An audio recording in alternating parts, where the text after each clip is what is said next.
I'm secretly seeking sentences that seductively seduces saints into sin.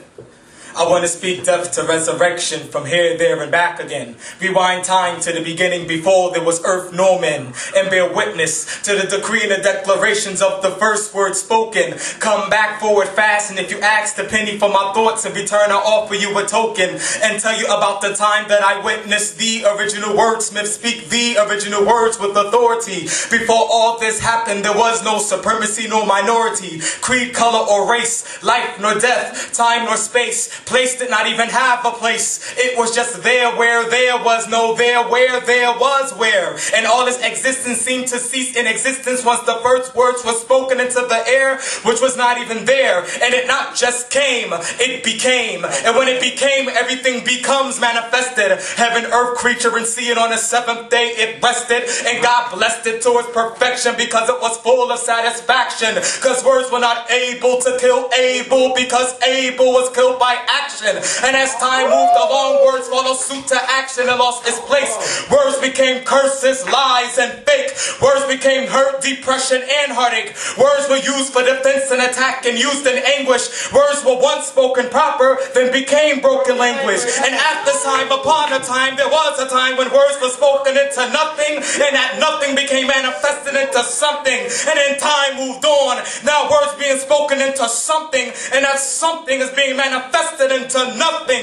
Words became incoherent, lost direction, and became confused. Words became criticism, name calling, and verbal abuse. Words became sickness and disease, full of imperfections and flaws. And somebody had the nerve to make these same words laws. Now I'm secretly seeking sentences that seductively seduces saints into sin, and take them back to a time where it all begins, where the original word spoken came from the mouth of the beholder, which proved that God was its original owner. And have these sentences witness the original wordsmith speak the original words with authority. And have these sentences witness the original wordsmith speak the original words with purity. Because the first words were spoken in purity, honesty, trueness, and love, which were the natural ingredients that these words were made of. Because when he said let it be, it was there. And if it was there, there it was. As quick as he said it was as quickly as it was done. Because it's crucial that these words need to be reminded. It had to be spoken first before anything manifested into form. Because that's how it was on the day that the word was born.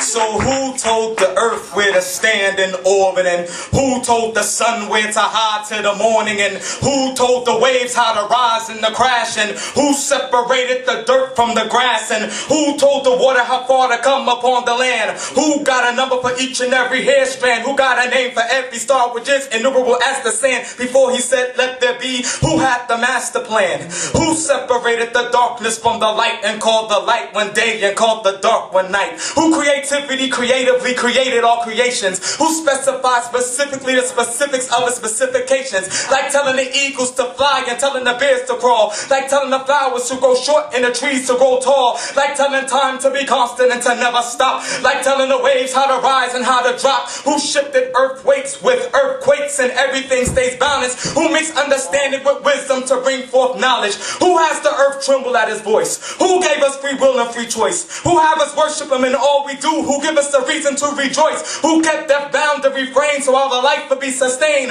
Even after the end of time, who reign will remain? Who is the Alpha and the Omega, the beginning and the end? Who was there way before time begins? Who can hear every prayer all at the same time? Who can answer every petition without having to stand in line? Who lift the standards for us to live at our very best? Who does exceedingly abundantly and above all the rest? Who is the master, the ruler of all things? Who is the Lord of lords and who is the King of kings? If you read his word time and time again, he told you he's the I am who I am. He's the one and only Jehovah who had a plan for your life before he made you. Who never leave you nor forsake you? Who was with you when you was going through thick and thin? Who ever planned for your life and one of an expected end? So who are you to question his authority? Above all things, he made you his priority. And I know at times you do not understand. He did not speak you into being. He took time to make you with his hands. And even though you're not perfect, you're still precious in his sight. He turned your rough path straight and turned your darkness into light. He is the reason why you sing. He mounts you with eagles like wings. He give you a reason to give him rejoice in all things. Just lift your eyes to the hill despite how you feel. He wants you to draw closer to him. He wants you to know that he's real. Because if you read his word time and time again, he told you. He's the I am who I am. He's the one and only Jehovah. That's right.